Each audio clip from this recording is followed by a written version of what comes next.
We'll call our meeting to order tonight. Or not, if you do the roll call, please. McEvers, Yes. Wood, Yes. Gookin, I am here. Evans, Yes. Miller, Here. English. Here. So let's rise. We have Pastor Mike with Ignite the World Ministries here tonight for our invocation. Welcome. Thank you, Mayor, City Council. It's a pleasure to be here. And Merry Christmas to you all. I'd like to share a Christmas prayer blessing.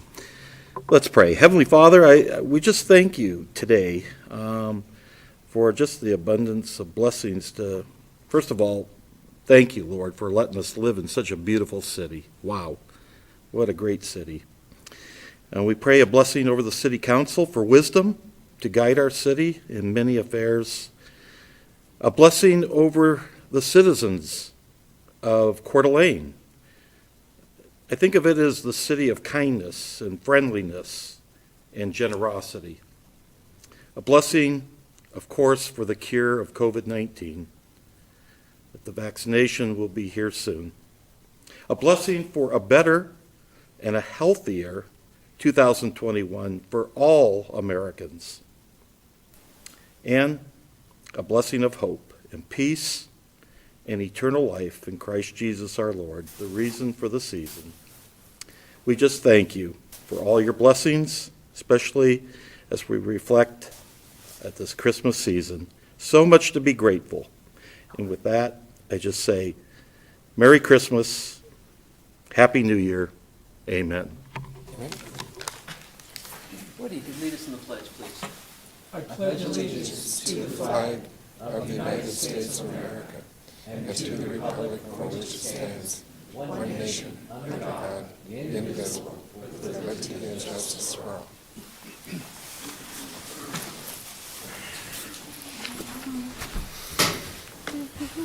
We do have a amendment to the agenda tonight. If a member of council would like to add that item through a motion. Mr. Mayor, I'd like to move to amend the council on other business, item number 1, to correct the address in resolution number 20067 and council bill number 20-1023 to reflect 7278 Atlas Road as a scrivener's error was discovered after the agenda was posted.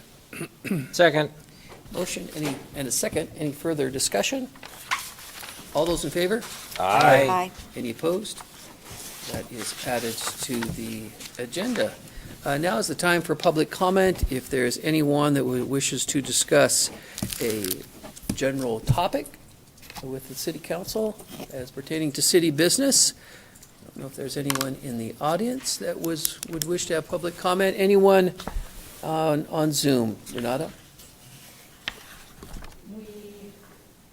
We have 2 attendees via Zoom, but no one is raising their hand. Okay.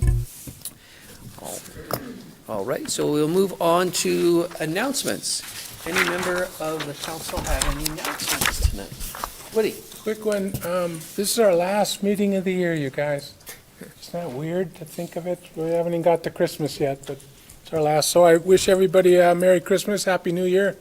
It can't be any worse than it was this year. I like to think positive, so All right, thank you, to Woody. all our folks. Dan? Thank you, Mr. Mayor. I'd also like to wish everyone a Merry Christmas. Enjoy your Christmas protests. And I'd also just say that Dan and I did not coordinate our sweater vests tonight. That just is coincidental.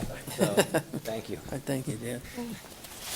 And Go ahead, If Kiki. nobody else, I wanted to remind everyone, that Santa will be making his round on the city fire trucks, and all the route will be posted on the fire department's website. So get the kiddies out there and have a parade with your own little family when Santa comes by. You know Santa, don't you? I do. Yeah. So I have some appointments. I would like to appoint Tom Morgan to the Ped Bike Committee, Kelly Ostrom and Dixie Reed to the Personnel Appeals Board. So moved. Second. Motion and a second. Any further discussion? All those in favor? Aye. Any opposed? Motion carried. Wood, the consent calendar. Mr. Mayor, I'd like to move to approve the consent calendar as presented, including Resolution 20066. Second? Motion and a second to approve the consent calendar. Any further discussion? Roll call, please. McEvers, Yes. Gookin, Aye. English, Yes. Wood, Yes. Evans, Yes. Miller. Aye. Motion carried. We have some other business. The first item is A-1-20. This is proposed 7.69 acre annexation from County Ag to City R8 requested by applicant Harmony Homes. This is pursuant to council action on November 17th of 2020, so we'll be looking for council action there. Mr. Mayor, I'd like to move for approval of Resolution 20067, annexation agreement with Harmony Homes LLC for the annexation of 7.69 acre parcel located at 1905 East Nettleton Gulch I Road. think that's the one we changed, Wood. 7278. Oh, thank you. And zoning from the County Agricultural R8 zoning district. Second. Motion and a second. Any further discussion on that? Mr. Mayor, just wanted to confirm that the address is 7278 Atlas Road. Thank you. Yes. Yeah, I think Wood, that's on that revised That's right. piece of paper you got there. Gotcha. Yeah. Any other further discussion? Roll call, please. Gookin, Affirmative. English, Yes. Wood, Yes. Evans, Yes. Miller, Aye. McEvers. Yes. Motion carried. Then there's the second piece of this. Okay, to dispense with the rule and read Council Bill 201023. Second. Motion and a second. Any further discussion on that? All those in favor? Aye. Aye. It is a roll call, Mr. Mayor. Oh, No? I don't have that. I was kind of winging it there, Renata. I don't have that on my list here, but we'll go roll Revised call. agenda, I'm sorry. I can do a roll call real quick. English, yes. Wood, Yes. Evans, Yes. Miller, Aye. McEvers, Yes. Gookin. Yes. Move to adopt Bill. I need to read the title once, Woody. Oh, if you that's don't- right. Just want Getting I'm feeling getting Christmassy. speedy on me. Who's had the eggnog? Ho, ho, ho.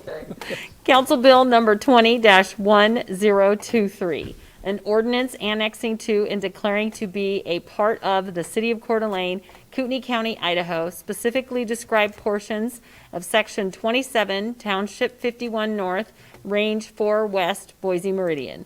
Zoning such specifically described property hereby annexed, repealing all ordinances and parts of ordinances in conflict herewith, providing a severability clause, and providing for the publication of a summary of this ordinance and an effective date hereof. Okay. Then we had the motion to adopt the bill. Oh, thank you. Yep. Sorry, I'm a step behind tonight. Yes, motion to adopt Council Bill 201023. Second. Motion and a Sorry, second. you guys. Discussion? Roll call, please. English, Yes. Wood, Yes. Evans, Yes. Miller, Aye. McEvers, Aye. Gookin. Aye. Motion carried. We will move on now to our second item here, grant award recommendation and requested approval to enter into contract negotiations with Lake City Center for their expanded Meals on Wheels program using CDBG-CV funds. Chelsea.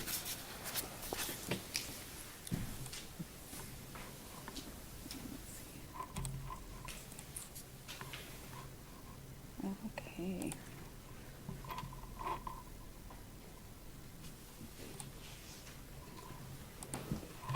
I'm blinder than I think.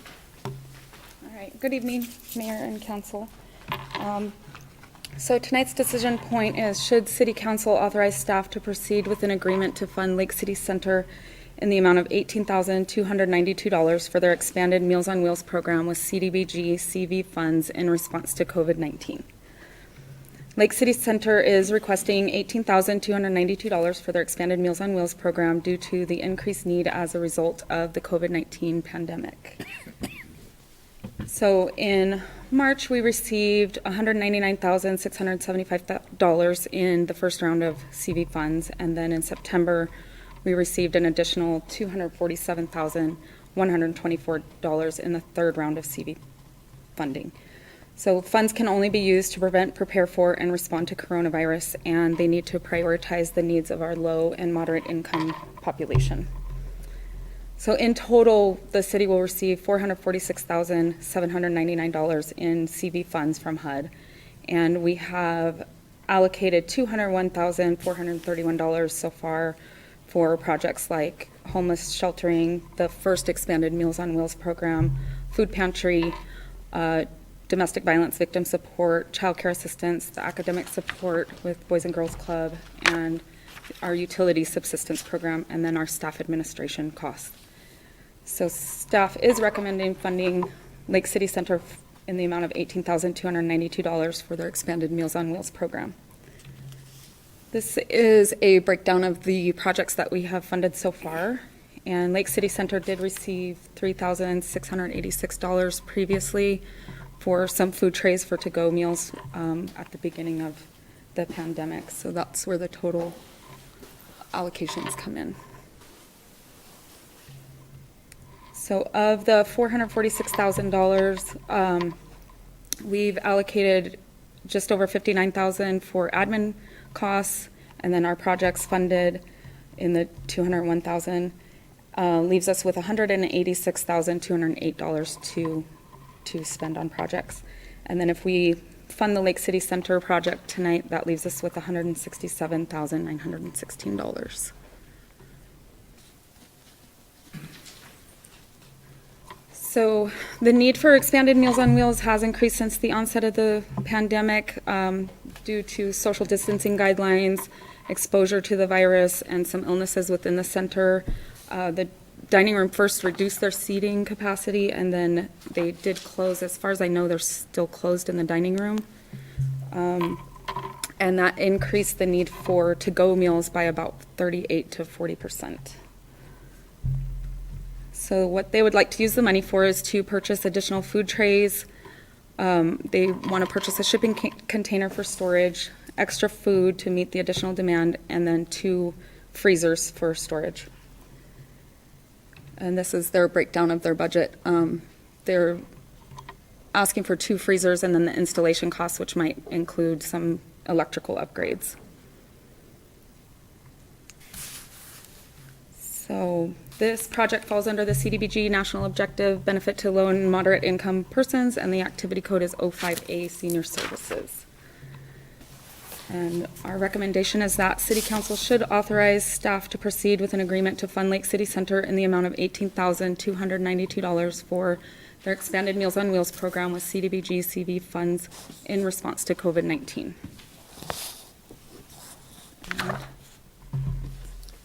Thank you, Chelsea. Questions? Council questions?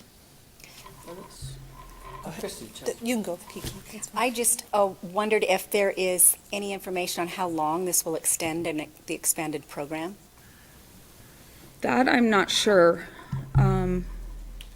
Woody, Woody, do you have any? Well, I'm going to Input on that? abstain from voting because I'm on the board. I feel it's the fairest thing to do. What's happened is the volume of Meals on Wheels has increased so much that we don't have the freezer space. Right, but Yeah. how long will this 18,000 carry you for the expanded program? Do you know? Well, Well, about half of it is the freezers and then the storage. right, that's and- like forever. Yeah. And then so the then food trays, we've gone 3 times what we normally get. Okay, And then the food is to keep up on it, fill the freezers. Right. You know, you finally have room, so. and then are you eligible to come back if you find that Yes. to come back and ask for any further funding? I don't know, we I would don't, this say is that you kind would of a stretch that they've ever done. We've never gone Okay. this pathway before, so it's always been donations. So the girls kind of stepped up and said, you know, this might apply to this if we can make it work Well, with it just seems COVID. really important, especially going into the winter. So that's where I was kind of going with it, is that these folks that are isolated are now even more so with an inability to drive somewhere. So I just wanted to make sure that was an opportunity if they needed to come back if they needed additional food to get through the season. And AAA, whereas most of our funding for nutrition in that area has been real helpful on keeping us abreast of it. They get extra money, they usually will, and we spend most of it on food in the containers. That's Yeah. the biggest part of it. So now it's kind of gotten down to, where do we put it? If we can get it, where do Yeah. you store it? So that's why it's a little out of the box for these guys, the norm, but it's really going to help in the long term. Dan? Thank you, Mr. Mayor. Chelsea, we regularly donate part of our non-COVID HUD funds to Lake City Center for this. There's a $5,000 annual grant. And that's what I thought it was, and we would increase that, and of course, I wanted to do more specifically for Meals on Wheels. So if this is another problem, can we come back next year when we allocate funds and increase it at that time? Yes. Okay. And we're about to open up the 2020 regular funds too, so we could see about doing an increase in that for this year. Okay, good, thank you. Thank you, Mr. Mayor. Woody, first of all, you have no personal gain, so I don't think you should have to abstain. But anyway, Wait, I eat there. okay. I'm old enough to eat there, I'm sorry. That's hilarious. Well, I think what all of us are kind of skirting around is, I saw on your slide that the actual food is only a little over $1,300, and are we giving them enough? I think that none of us want to hold on to federal funds when we could be feeding people. And so that's why they ask, do you want us to come Right. back? So that's not a very big request for the actual food, and so I'd be happy to amend that. But I guess that's the big question is, how do we make sure we don't want to hold on to money, have money in the bank when people are hungry? So how do we make sure that I agree with that. That's the amount they asked for, and I'm not sure why they, Well, I Use think that number. originally we were going through the, not CBDG, the business loan, and we only had a certain time frame to get that done, and then we didn't have a place to put it. We were going to store it in my freezer at the restaurant till we could afford to buy freezers. And then these guys kind of stepped in and said, well, wait, let me look at this differently, see how it applies. So that amount of food is probably about 3 weeks. Right. But you have to think in terms of that, those people give us donations, $5 or $6 or sometimes no bucks. And that money just keeps turning on food. Plus, we are always working the food purveyors. They help out, get us better prices and stuff like that. It's ongoing, as you do more, theoretically, more income comes in, kind of. Not exactly, because people are hurting and need it, but most Meals on Wheels are real unique folks. They have to go through a process and get okayed to do it. The drive-through is a whole nother one. That's the other side of the food goes there, and that's people who are just hungry and come through. So, yeah, it could be more, but this is a good start, because we don't know how much freezer space these things are going to take, and we got what we thought was efficient and fixable, 2 of them, so if one's down, it gets scary when you're dealing with food and you have any problems. This is they turn 7 days a week, this food goes. So I hear what you're saying. Again, that was kind of on the original plan, to justify this much food can fit in this much space, and this is what we thought we could afford. And we didn't want to be real, give me more, give me more. So it's just, we're pretty conservative over there, And I appreciate that. I'm wondering, Christie, if we couldn't, we have 3 weeks before our next council meeting, right? And we are going into a pretty tough time over the holidays. I'm wondering if it would be appropriate to add a little bit to that, to allow them, if they want to come back, so it doesn't have to come back to council. So they asked for $1,376. If council chooses, they could increase it up to, whether they wanted to double that to 800 or something like that, so they wouldn't have to come back. Or, Chelsea, you're the one that knows all the ins and outs of the program. Would you prefer that they come back again for an ask? What we don't want them is to get down to the point where they, 2 weeks or from now, they have a need for food and they don't have any funding for it, but our next council meeting isn't until January, and we want to be I very. would say increase the amount allowable, and then you can have it either be reimbursable, or as you know that you're reaching the end, submit a request for additional so that you can do an order. So that's just an option for council if they chose to do a little bit more, and then there is that amount of money, the $167,000 we have. How long to allocate that out for COVID? We actually have up to 6 years to allocate the entire amount, but 3 years to do 80% of it. So we have to spend 80% within 3 years, and the rest can be up to 6. So there is time to come back for There's more, but I time. think what your point is, you don't want them to have an immediate need and not have it be met. Well, Yeah, I just- think that's so where you- I was going to, is especially going into the holidays and the winter, the bad weather, to just be able to have a ceiling on there so that if the 13 wasn't enough, they could go up to double of that or whatever we're comfortable with and not have to wait for another council meeting. Gotcha. I think that what makes this unique, at least from being kind of on the inside, never being, we sit here and go, yeah, that's a good thing, is we have to pay for the stuff. We have to pay for the food, pay for the reefers, pay for that stuff, and then get reimbursed. So it's mostly cash flow on the backside, and I'm learning that about nonprofits. I guess that's how it works. You have to pay for the stuff, and then CBDG writes you a check once you give them the invoice. So that's kind of a different spin, and that's probably why we were at the 1370. We went 20 cases of this, 20 cases of that, and it fits into the program, but, We could do it, though, where you get the money oh, really? to spend, and then you submit the invoices back Oh, to us okay. as you're spending it down until Okay. it's all, That was probably the completely COVID spent thing, down. that you have to spend it ahead, right? it's not required. Okay, We usually do it that way so that there's no gap, gotcha. but we could do the payment, so you have the money to work with, and then you just submit the reports every month Oh, of see, what I'm you've still spent learning until this it's spent stuff. down. Hey, talk to these two, right?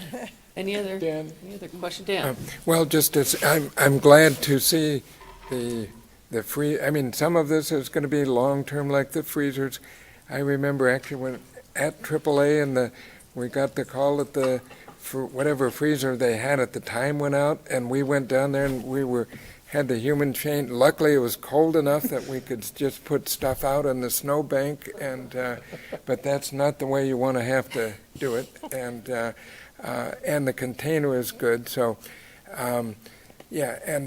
so I think, roughly double so that would be a good thing to do, so that they've got enough for now, and if we can front-end the payment with the, AAA funding, you have to get reimbursed, but with this, if we can give it to them, because not all nonprofits have deep pockets to pull from and get reimbursed, so. I'm happy to make that motion, Mr. Mayor. Okay, go ahead, Christie. Make a motion to, first of all, approve the CBG funds with the amendment to double the amount allotted for the food And the container. and the, excuse me? Are the trays, do you need that, more of them too? with- No, we just tripled it. That's part of that Oh, one, okay, yeah. okay. Just the food. So food. So Okay. the motion would be to add $1,370 to the request, which would make that $19,662, if my math is correct. So that's the motion. Thank you, Mr. Mayor. Second. Motion and a second. Any further discussion on that? All those in favor? Aye. Aye. Any opposed? Motion carried. Thank you, guys. Thank you, Chelsea. Thanks, Chelsea. Next is Resolution 20068. This is approval of a letter of intent with Ignite CDA for the acceptance of the property known as Sherman Square Park. Bill Greenwood. Good evening, everybody. To ride on the wave of what the pastor was talking about as invocation, what a wonderful place we live in. It always amazes me and how fortunate we are to be living in this community. It is something special. We've got the lake, we've got the open space, we've got all the stuff that North Idaho has to offer, and it's really wonderful. But As good as all that is, what really makes us a great community is our partnerships and our collaborations. So we've got volunteers that sit on boards, commissions, foundations, service clubs, public and private partnerships, helping to create a quality of life that's unmatched by most communities. So that's what we're here to talk about tonight, is a partnership with Rotary and Ignite. So there was a presentation made to Ignite about a week ago about purchasing the Sherman Square Park. They've got their centennial project that they're working on, and the board, or the club voted to move forward with this. Ignite is agreeable to this $500,000 that they would contribute. The Rotary Club has $300,000 that they'd like to help out with that and then do some improvements in the park itself. The park's been there for 34 years. It was the old Woolsworth building, as everybody knows. You were there helping out, trying to put out the fire. So the Johnson brothers approached the owners back in '86 to turn it into a community park, and they were willing to do that. The Sheets family, who owns the property now, is interested in selling the property, and they'd like to get rid of it by the end of this year. So that's the urgency of this and why it's moving along a little quicker than we normally would. I'm comfortable with this personally only because these are two agencies that we've worked very closely with over the years. So the working components within the mechanism of how the agreement's going to work and the use of that park, I'm very comfortable with moving forward on how that's going to work, because both these agencies we worked with, or the service club we've worked with for years, and as you all know, Ignite, we've worked together for a very long time. So questions for Bill on that? Woody? Bill, so it's not our park right now. Correct. We don't do any maintenance on it. Correct. So you have to project that cost somewhere? I think there's other partnerships that are available to us, but really, we could handle that, I think, fairly easily. And in the remaining money after the purchase, we'll be working alongside of Rotary and possibly the Ignite Board as well about a design. What's going to drive the design is the use. So let's say we keep it the way it is, right? Okay. Just as a park. It might need some power upgrades. Maybe it needs a little bit more concrete for a stage setup kind of deal. So that would be one type of design that would drive that, or use that would drive that design. If somebody decided to do it like a Zen garden, it might create more work for us. I would have something to say about that. But currently, if we do some redesigning of that, we can really make it, I think, a little bit more maintenance-free. And so, yeah, we may have some involvement in it, but I wouldn't say it's a lot of cost for us. I think it's really a good thing to do. You know, I like parks, so give me another one. That's all right. Yeah, you will make it work, right? Yeah. All right, thanks. And Woody, to add on to that, that there is some revenue that the Downtown Association has worked with another partner on advertising. You see those boards that are in front of that's what the Downtown Association has used to pay for maintenance in the past, and that will.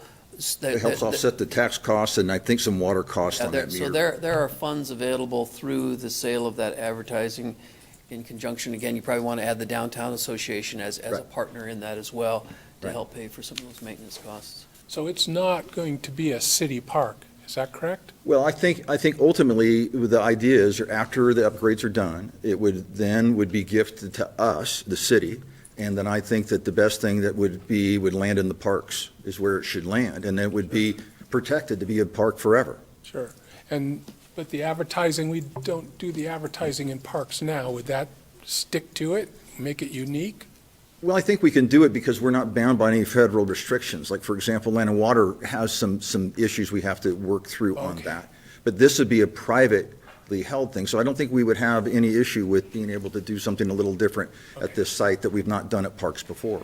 So you understand where I'm coming from? Yeah, I go, yeah. we haven't done that before. Okay, perfect. Other council questions? Christie? Thank you, Mr. Mayor. So we're just being asked tonight to agree to a letter of intent, That's correct. correct? Yeah, that's really, and the working part of it is, as this thing moves forwards, obviously, we'll come back and talk to you about what we're working on. What the and design how that is. collaboration is going to work. Because we just have no idea what the design, what they have, maybe they don't even know what they have in mind yet. They've Yes, just- yes. but So Rotary really, does- you're absolutely correct. And this is about our intention to help out with this opportunity as, yeah, we would like to have that property in our coffers. They do first-class projects. Will any of that come forward through Park and Rec? Any collaboration there? Probably will in the future. This, we just didn't have enough time to get it on the docket. So Sure. I think that's probably a good vetting way to go. Okay, all right.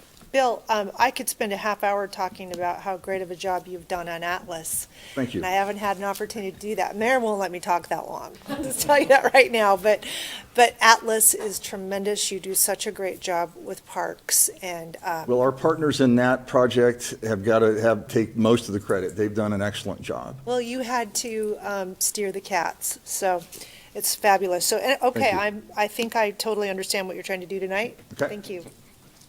Any other questions? Dan?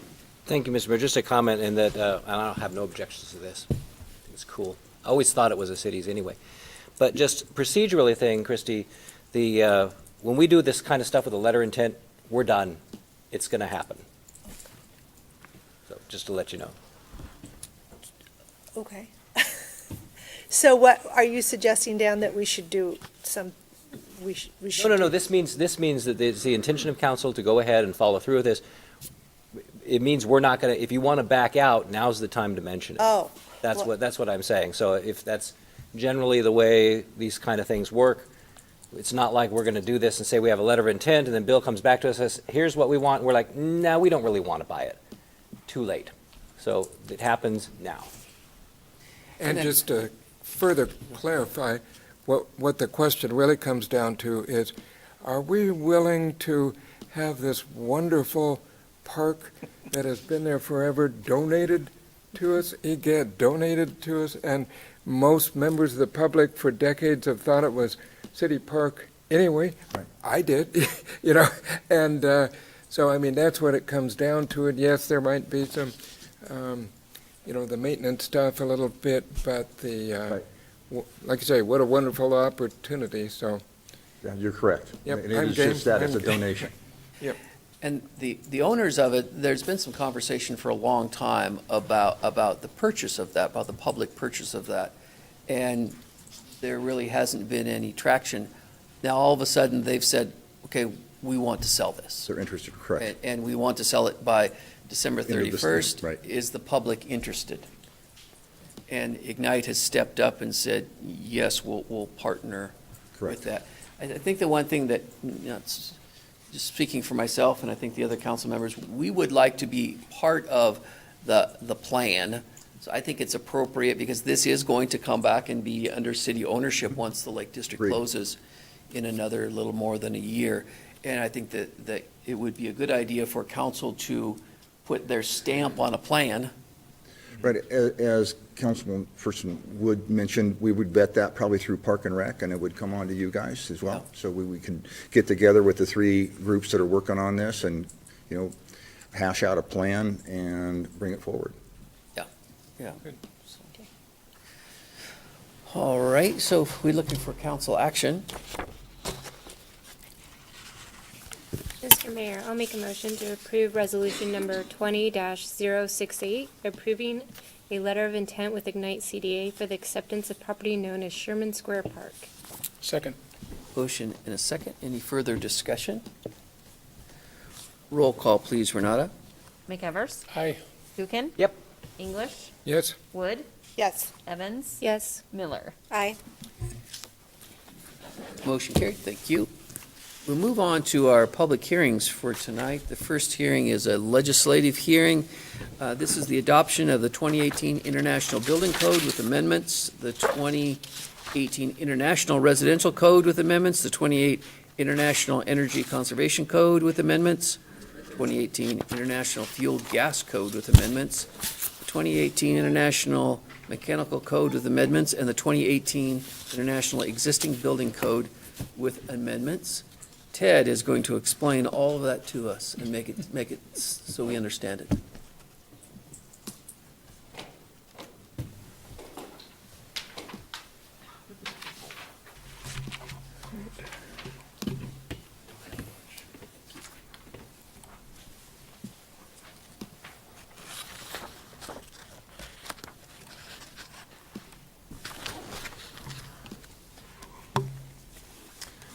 Well, good evening, Mr. Mayor, members of council. Thank you for your time this evening. Yeah, so the last 3 years went pretty fast. We're already ready to adopt the codes again. And when we adopt building codes, we get a bunch of them at once. So tonight, we're bringing forward to you a proposal for the adoption of the 18 codes. And with that includes the International Building Code, the Existing Building Code, Residential Code, Energy Conservation Code, Mechanical Code, and the Fuel Gas Code. As required by Idaho law, Code Section 394116, subsection 2, the city is required to adopt the code as adopted by the state of Idaho. So any city that adopts codes and regulates codes has to follow suit with the state. The draft ordinance that's been proposed also includes all state amendments. And so when we adopt our code, it includes state amendments that were agreed upon by the building code boards, mechanical code boards, as well as the building contractors associations and other groups that were involved with the code hearings. State law does allow for local amendments of certain sections, just to provide clarity and address local conditions. With that, we also address the snow loads, our wind loads, and any things that are concerned to our local community. All of our codes and amendments must be adopted and effective by January 1st of 2021. So a little bit about what's changed. In the IBC, section 107.1, our previous format used to be just CDs. So people could bring in plans, CDs, especially since the outbreak of COVID. It's kind of broadened what we have to look at for what we're accepting in. And so we're accepting other forms of electronic media. So that just makes it easier for the applicant to submit plans. We are also removing amendments from Table 1020.1, just to adopt the code as written. That will keep us more consistent with the state adoption. What that means for us would be any corridor ratings that in a residential occupancy, such as a apartment complex, may be reduced once they put in the right type of fire sprinkler system. So that's consistent with the rest of the state. The other amendments throughout the code, those stay the same. Well, we didn't make any changes for those. Under the IRC, it's the same language. Other forms of electronic media are acceptable. One item we did remove from the code amendment, it's now addressed in the building code, fire separation between townhouses and 1 and 2 family dwellings. The previous code actually relied on fire sprinklers in the code to reduce separation. Now with the state amendment, they do amend out fire sprinklers on single families, townhomes, and so forth. And so what this does is the fire rating then increased in the code, and so that's been adopted as through the state. What we did with section R302.6, that's just relocating the fire code requirements, separation between garages and living space, and that's just been moved to a table.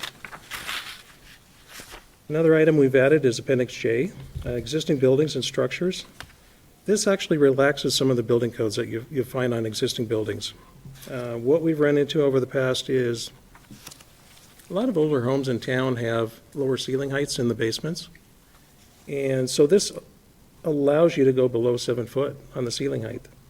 What's happened before is some people have gone to great lengths to try to get that 7 foot ceiling height, and they end up tearing up concrete and just to make that work, just to make usable space in the basement. And so now the code actually addresses that item. We also added Appendix Q for tiny homes. This provides other options for homes under 400 square feet. One clarification item for this is when we say tiny homes, it's not the ones with wheels. So this has a foundation. Other ICC codes, with the existing building code, we're really just adopting the 18 with some formatting changes only. Energy Conservation Code, before we had to split the years on the energy code, now we can adopt both 18 for commercial and residential. The Mechanical Code we're adopting as written. And the fuel gas code, we did remove a couple of amendments that we had previously. So we're moving forward with the fuel gas code as it's written and adopted and amended by the state of Idaho. Our plumbing code we're still currently under the 2017 Idaho State Plumbing Code. It's currently adopted, there's no changes to it, and so it remains in effect. And all of our local amendments remain the same. The only thing we had to do is reformat some of the numbers so they correspond with the IDAPA references. And pretty short and sweet, but yeah, not too many amendments this year. Any questions? Woody? So I always loved this. 3 years ago, I think we were talking about concrete and flagpoles, weren't we? We were. That was good. Have we made any progress on that? Well, flagpoles are still exempt. Are they? So you Okay. could put in a flagpole without a permit. You're okay. And how about swing sets? That was the other one. Yeah, play equipment. Yeah, Okay, you don't have residential to play equipment. concrete them in and get an inspection. No. Awesome. I read something I thought was interesting on snow loads are 40 pounds. Is that correct? We do have a 40-pound roof snow load for our region. Our ground snow load's a little different. It's a 60-pound. And when the engineers design the buildings, they actually use both numbers. But our minimum roof snow load for this area is 40 pounds. 40 pounds. I saw mentioned about people living in mobile homes, that 40 pounds is okay. Correct. And even if they move it, it still stays okay. As long as it remains within city limits. And so if we have a new manufactured home that comes from outside, from another area, we do have to verify it does meet 40 pounds. 40 pounds. Yeah. Doesn't have to go to 60. Yeah. If it's within the city limits, you can move it around. It's been here, it's established. Gotcha. And so if it's a 30-pound roof snow load, it can stay. Oh, wow. So I didn't see anything, and I sort of tried to read through it. It's real difficult reading for us regular guys, but there's no real major big sticks coming down from what it looked like. It was mostly you guys kind of reorganizing, somewhat making it easier. Yeah, If we're that's even feasible. right. We're just really trying to provide more tools for the contractors. Okay. And, where the biggest changes really come from the code amendments themselves, or from the code, not so much from the amendments, but from the adoption. So anytime you go through a code cycle, it does have things that either make it more restrictive or less restrictive, and it's really kind of a mix of both with the codes. And we kind of have to accept those when they're adopted. We can't, as a city, be less restrictive than codes. We can be more restrictive. And so that's why the local amendments sometimes come into play where we can amend to be more restrictive. It's a pretty good code this year. It's, as far as we did some research on, cost for like single families. There's some changes with the energy code that are coming. There's blower door testing that will be required now. But that was already agreed upon by the state building code boards, as well as the Building Contractors Association. And so Do you guys have input when the decisions are being made at the state level? Do you get to go down and go, wow, this is going to really cost these folks a whole bunch more money, or it's not as efficient up here as it might be down there? Do you guys have input? we can have input, yes. As far as the code hearings this year, they were going pretty well, so we really didn't see anything to go down and put our 2 cents in for. Sure. It was, we do have the option to present to the Building Code Board any changes we'd like to make in the upcoming codes. All right. You keep looking out for us. We appreciate it. Dan? Thank you, Mr. Mayor. Ted, thank you. Building codes are one of my favorite things. Thank you. But I do have a question regarding the electronic submissions. According to the thing here, it says that it must be on approved electronic media. So who decides what's approved, and is there a list? Well, that really falls to the building official. And so what we've been doing is just trying to, most of it comes in a PDF format anyway. And so whether it's emailed, we are working with IT as far as coming up with different ideas on how things can be submitted to us. And our IT department's been great to work with. They've helped us through a lot of the issues with the COVID and trying to help people so they can submit electronically. Generally, right now it's a lot of emails. We're looking at other areas for, online applications, things of that nature. I just want to be sure that there's not going to be anything arbitrary about, you can submit it on email and the guy has a thumb drive and you're like, oh, no, we can't take that. I mean, that's not going to happen. Correct. Yeah, thumb drive, even if they come in with a CD, CDs, thumb drives, emails, as long as it's a PDF version, then typically we can accept it. I'm just concerned about the word approved, that's all. Okay. Christie? Thank you, Mr. Mayor.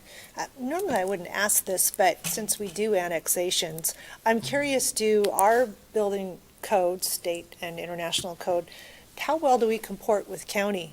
Does county follow any of these guidelines? The county is also adopting the same codes. They do have their own amendments to the code. And so they could be a little different than ours. We try to work with the cities and the county, as far as our code adoptions go.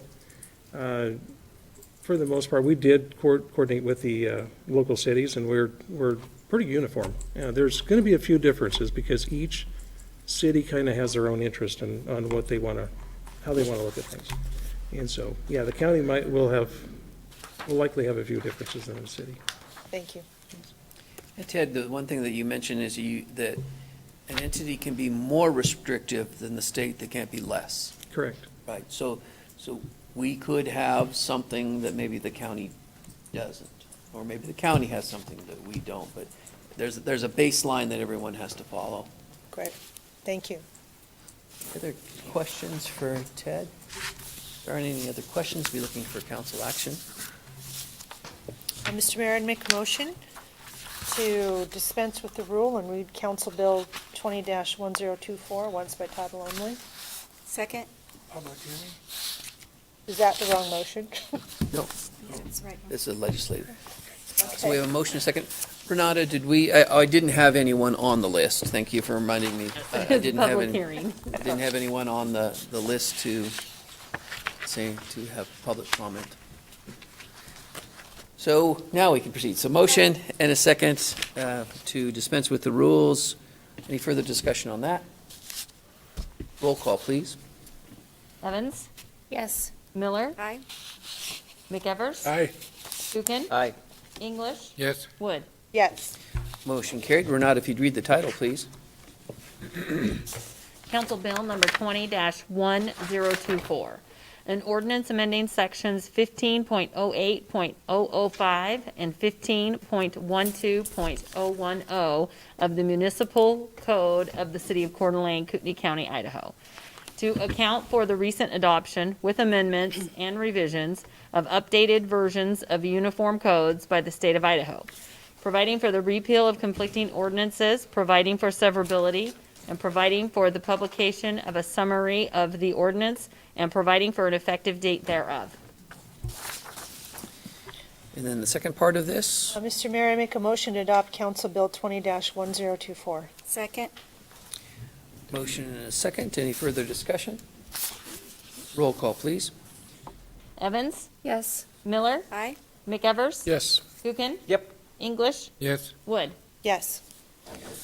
Thank you, Ted. I Thank just you, Ted. wanted to mention, Ted, that ever since March, so what's that been now, 9 very long months, you and your staff have done an incredible job of getting out there and doing the work and being on the front line. And, we're our building industry, a lot of people depend on you guys. There's a lot of people, a lot of jobs out there, and you and your staff have done an excellent job of battling through and working through this pandemic. And so we are all very grateful for all the work that you've done. Great. Thank you, Mayor. Thank you. So now we'll move on to our next public hearing. This is a quasi-judicial hearing. This is ZC-6-20, a proposed zone change from R12 to R17 at 654 Haycraft Avenue. The applicant is Glenn Lenker. And I need to ask the council if anyone has a conflict of interest. No conflict of interest seen, so we have a staff report by Tammy Stroud. Welcome, Thank you, Tammy. Mayor and Council. So this evening, we do have a zone change request from R12 to R17. The owner is Apartment Broker, Inc., 401K plan, and it's for Glenn Sather. And the architect is Glenn Lenker. And the location is between 6th Place and 7th Street along Haycraft Avenue. And the legal notice was published in the Coeur d'Alene Press on November 28th, 2020. So this is the location map of the property. This is Haycraft, and this outlines the entire portion of the property. But the area of the zone change request is located here in this red. This is Best Avenue with 6th Place here and 7th Street located here. And this is an aerial photo of the site. The above noted parcel is a split zone piece of land located within two different zoning districts. The western portion of the property is zoned R17, and it has two 4-unit multifamily structures located on it. The eastern portion of the subject property is zoned R12, and it is currently vacant. With the approval of the zone change, the property owner would like to construct additional multifamily structures, adding a total of 10 units on the site. According to the County Assessor's Office, the existing multifamily structures were constructed in approximately 2011. And the zoning ordinance does require that a multifamily use be located in the R17 zone, and it is not allowed in R12. So here are the 4 required findings for this request this evening. Finding B8, that the proposal is or is not in conformance with the comprehensive plan. And this is the area of the subject property located here, and this is the boundary of the Northeast Prairie area within the comp plan. And it does fall within stable established, which states the character of the neighborhood has largely been established and in general should be maintained. The street network, the number of building lots, land use are not expected to change greatly within this planning period. And there are some comprehensive plan objectives in your staff report, and they're listed here. Finding B9, public facilities and utilities are or not available and adequate for the proposed use. So city staff has reviewed this requested zone change and discussed it during our weekly staff meeting and reviewed the request. Each department indicated adequate public facilities and utilities are available for this zone change request, so there was no objection to the zone change request. Certain requirements will be triggered with any new construction on the property. And Streets and Engineering commented that this property is bordered by Haycraft Avenue to the north, and Haycraft Avenue does currently meet city design standards. Finding B10, that the physical characteristics of the site do or do not make it suitable for the request at this time. And this site is generally flat, and there are no topographical or physical constraints that would make this property unsuitable for this zone change request. And here is the topo map, and the yellow is the outline of the subject property, and you can see it's fairly flat. And I've included some site photos. So this is looking south at a portion of the subject property along Haycraft. So as I indicated in the map that I provided to the graphic, the subject property comes out to Haycraft, and this is the vacant portion, and it goes further south. There are 2 buildings located on the site. They each have 4 units in the building structure. And this is a view of the portion of the subject property looking southwest toward the existing multifamily structure. And this is looking southwest at the interior portion of the subject property, which, as I mentioned, is currently vacant. And this is an interior portion of the subject property again, and this is looking south toward Best Avenue. And this is looking north toward Haycraft Avenue, and you can see the side of the 2 existing buildings on the site. Finding B11, that the proposal would or would not adversely affect the surrounding neighborhood with regard to traffic, neighborhood character, or existing land use. So the zone change would not trigger any additional zoning. However, the applicant did state that they would like to build additional multifamily units, and that would be approximately 10 units on the site. The ITE trip generation manual estimates that additional 5 a.m. and 6 p.m. peak hour trips could be expected from this development. And the Streets and Engineering Department did not have any objection for the zone change. So this is the zoning map, and this is the outline again of the subject property. And the property for the request of the zone change is outlined here. That's noted in the green, which is R12, and you can see to the west and to the east and north is currently R12, with R17 where the multifamily structures are currently existing. And then the red indicates commercial, which is C17 here and here. So it's got the R12 kind of to the north, west, and east, and then a little bit of C17 dispersed along Best. So our 17 zoning district is intended as a medium-high density residential district. It does permit a mix of housing, including single-family, duplex, and multifamily. And its establishment in those areas that are not suitable for a lower density residential due to proximity to more intense types of land use.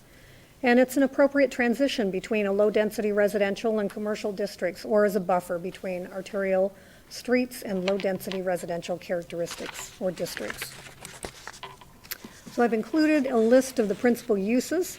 A couple items on the list: single family is a permitted use, duplex housing, and I did underline multi-family housing, since the applicant is wanting to do that should this get approved.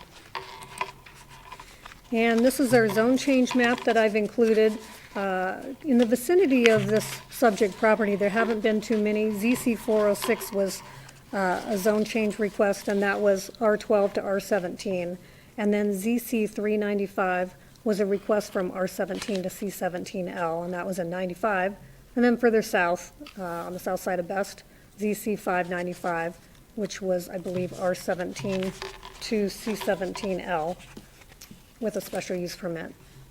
So as far as current land use, as you can see, the R17 indicates multifamily, and C17 in the red is commercial uses and then residential uses. Directly across the street is a religious assembly use, so that's a civic use. And decision point, action alternatives, the city council will need to consider this request and make appropriate findings to approve, deny, or deny without prejudice. Questions for staff? Council, questions for Tammy? Just one more time, what's on that other piece right now? Did you say there were duplexes on there, or four? There are fourplexes. There are two existing buildings. There's one here, and I believe a parking lot. So they each have 4 units in it. Okay. So they could put approximately 10 more units here based on, if it were zoned R17. If it stays. 10 fourplexes. 10 total units. 10 total units. If it stayed at R12, based on our single-family requirements at 5,500, there would be 5 single families allowed on that site. If I could, looking at it like that, where do the buildings go? And they have to provide parking and all the regular standard stuff, right? They would need to provide all of that. And the applicant can provide a little bit more background. He's got some graphics that would show you some of their thoughts. Thank you. You're welcome. Any other questions for Tammy? All right, thank you. Thank you. We will invite the applicant, Mr. Lenker, to come up for his presentation. So open the public testimony portion of it. I don't see it. Where is it? Okay.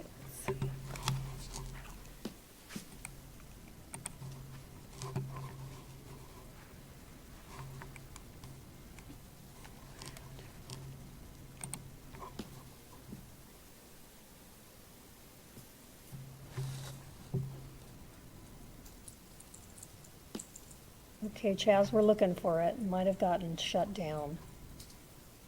Oh, there it is, I think.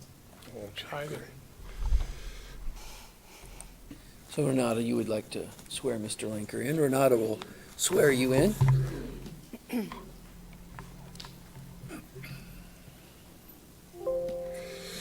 Mr. Well, Linker, before you get ready, I'll need to swear you in really quick. So, Okay. do you swear that the testimony you are about to give will be the truth, the whole truth, and nothing but the truth, so help you God? I do. Thank you. And your name for the record, please. You bet.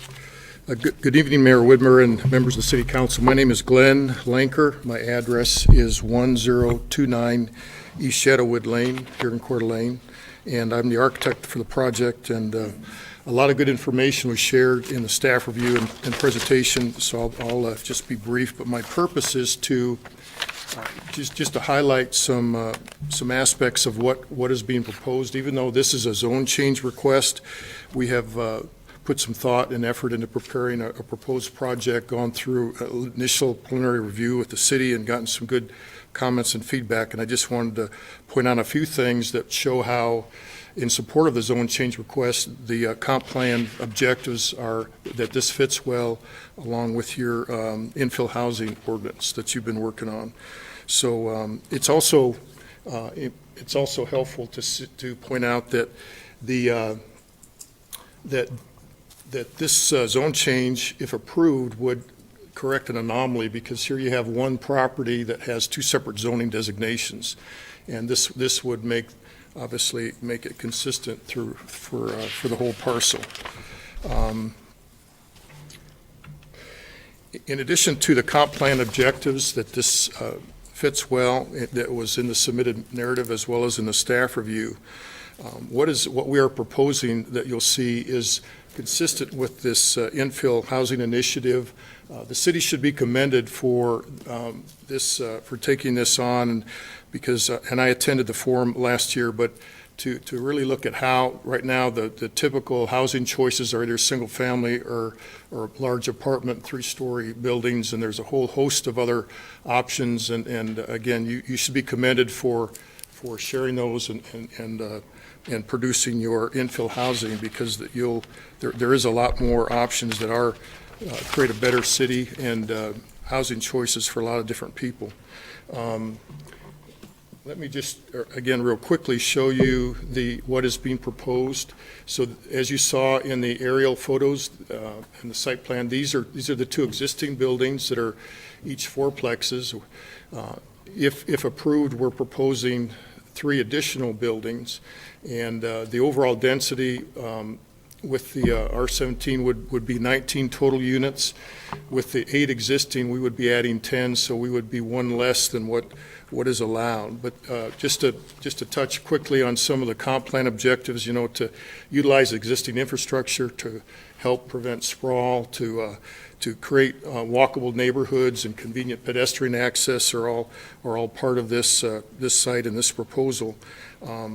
And then, as much as possible, we're preserving existing trees, and we'll be adding some. It's rather than take those units and put them in a typical large 3-story walk-up building, what we've really tried to do is meet the intent of introducing this multifamily project, but as you'll see, as a transition between the single family and the commercial and the multifamily that surrounds it. So basically what that means is we have parking on the site, but there is each unit has an enclosed parking space access from the rear, but the fronts of the units all face these landscape courtyards, and every unit has a covered porch, and again to make a very pleasant environment for pedestrians and some common spaces, and integrate it well into the neighborhood. Here's some perspective views. Here's the existing buildings, and this is what's being proposed. You can see the landscape courtyards that the units front on, with the parking convenient and concealed behind. And then this is something important to point out, is that rather than one large 3-story apartment walk-up, these are 2-story buildings, but the massing is such that adjacent to the surrounding properties, the buildings are 1 story, so that the massing is 1 story on the perimeter, and then it steps up to 2. So rather than just 1 2-story wall that is not very good in terms of scale, this sensibly steps back to make it a more human scale. And a suitable transition. Here's some ground level, some eye level views. Again, so the whole intent is to try to, as much as we can, sensibly insert this needed housing into an existing neighborhood and have it be a good transition, and then again closely fit the comp plan and the missing middle housing objectives, and we hope this will be a good example of that, and really appreciate your time, and if there's any questions that I can help with now, I'd be glad to. Council questions for Mr. Lanker? Woody? So do I see that all the ingress egress is off of Haycraft? Yes, sir. And that works? Yes, sir. Yeah, the city staff has reviewed this, as you saw in the staff presentation. All the engineering, we went through a pre-application process, and engineering and all the other departments reviewed it. There's adequate sewer, water access, and then the traffic impacts, as was pointed out, will be negligible for this. So, And it meets the parking standard, then there's some additional guest parking, but it's convenient and concealed, and then, as you can see, separated from the porches and the courtyards that are more people-friendly, so. Nice. Thank you. Any other questions from council? I think that'll be it for now. Thank you. Thank you. Appreciate that. We'll continue our public testimony portion of this. I have one person's name on the list. It's Karen Castleman. Is Karen here? Come on up, Karen.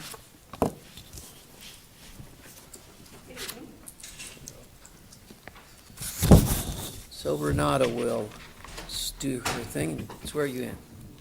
Do you swear that the testimony you are about to give will be the truth, the whole truth, and nothing but the truth, so help you God? I do. Thank you. Go ahead. Well, I'm opposed to this zone change. And if you would state your name for the record. Karen please. Castleman. Thank you. I am opposed to this zone change. Right now, we have a single story fourplex. We also have two larger fourplexes that are double-story. We're having a lot of problems already with it. I have either the tenants or the visitors to those apartment condominium complexes, they shine their headlights directly into my house. They're shining them directly into my dining room, directly into my bedrooms. Okay? They're blinding my elderly 97-year-old father. There's nothing that could be done. I have shades up. I have everything I can. They're still blinding us. These people will not shut their lights off. There's no respect. The other day, I noticed car prowling. The elevation of that parking lot is up higher. Anyway, I see children walking through. I see deer walking through that field. It's a small bit of land. I don't understand how these monstrosities are going to go in there.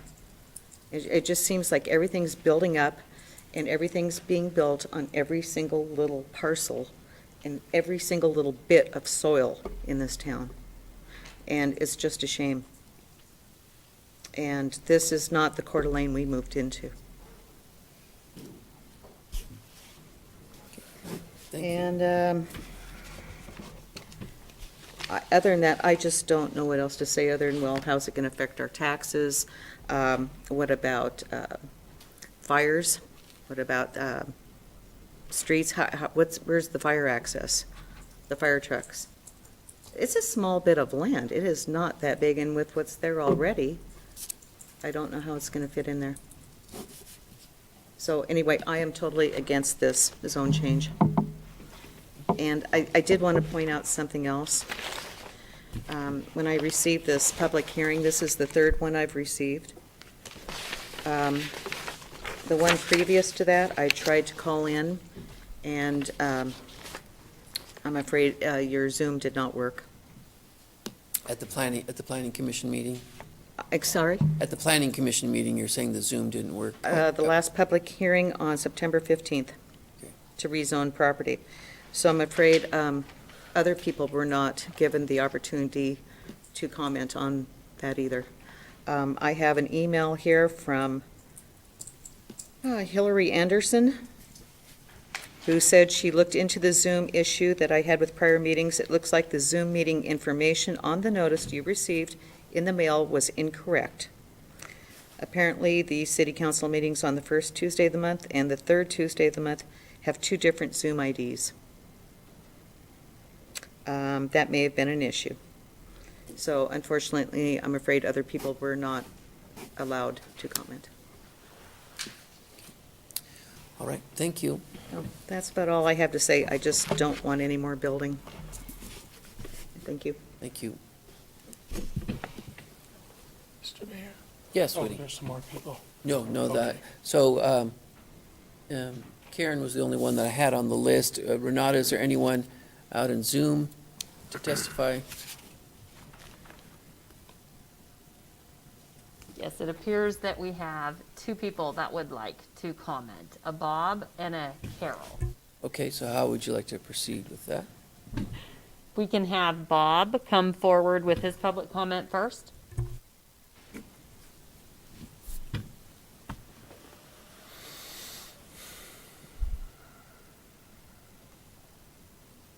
He may need to unmute himself. Bob disconnected, so I think Bob was confused. Bob disconnected, okay. Carol Cabral? Carol, are you there? Bob is here. Bob is back. Bob is back. You can hear me. Yes, Bob, we can hear you. It's a lot. I don't do this every day, so. Yeah. So please go ahead. You can see me okay? Yeah, go ahead, but Renata, this is a little bit uncharted here, so how do you deal with someone that's zooming in as far as swearing them in? Bob, I'll need you to confirm after I read the oath that you confirm that you are in agreement. Do you swear that the testimony you are about to give will be the truth, the whole truth, and nothing but the truth, so help you God? I do. And please state your full name for the record. Robert Lawrence McClary. Go ahead, Bob.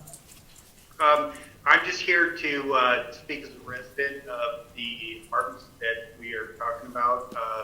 Glenn Sather is the owner and the person I am renting to right now. I just wanted to let you know that just kind of a background history. I come from Portland, where I was a resident for about 46 years. I recently came to Coeur d'Alene approximately 4 months ago for many reasons. Part of it is due to being in the city working as a law enforcement officer for 23 years. I had the opportunity recently to leave Portland, and prior to doing that, I was able to sell a house that we owned in Portland, and always wanted to live in Idaho. Now, 27 years of living in a house, there were concerns coming to Coeur d'Alene, where I wanted to live, about housing and buying a home, et cetera, et cetera. And so I looked for an apartment prior to buying a home, just to kind of see what the area looked like and what I could afford. I had the ability to kind of look around and with everything that was going on in Portland. And one of those things, I needed a calm, quiet place to live in. And he explained to me that I was looking at the right place. And so I made a couple trips over to Coeur d'Alene and met with Glenn and looked at the apartments, looked at the area, and I was very impressed by it. So I decided at that point to have a contract with him and basically rent the apartment. He told me I would not be disappointed because it was a very quiet area. So in the last 4.5 months or so, I've been living in his apartment. It's a 1-bedroom on the main floor of one of the units, and I've really enjoyed the tranquility of living there. Not only that, I've enjoyed any issues that I have occurred within my apartment or the surrounding areas, contacting Glenn, letting him know, and I've been very pleased in his connectivity to what's going on with my issues, which are minimal regarding corrections, so to speak. So I just wanted to let you know that the area is beautiful. I really enjoy the neighborhood. I've had no issues whatsoever. It's very quiet. I enjoy the wildlife coming through the complex almost daily. And that's just my point of view regarding living here. All right, thank you, Bob. Thank you. Renata, do we have another person on?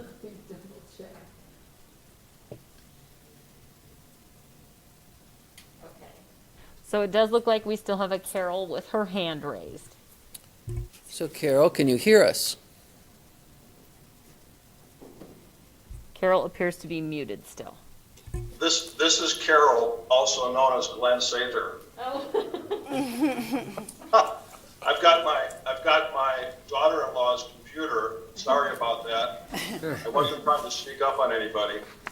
But good evening, Mr. Mayor and council members. Can you hear me okay?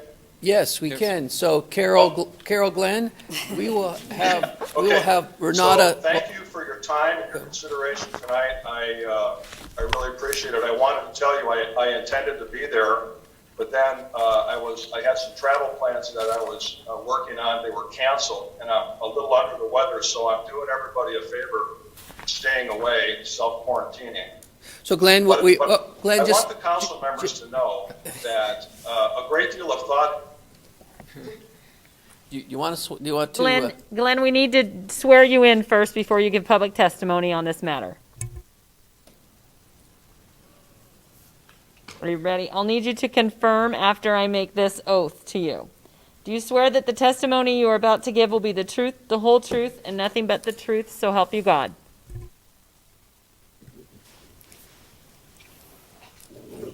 Glenn, you've muted yourself again. I'm sorry. I need you to confirm the oath that I just read to you. I do. Thank you. I do. Okay, go ahead, Glenn.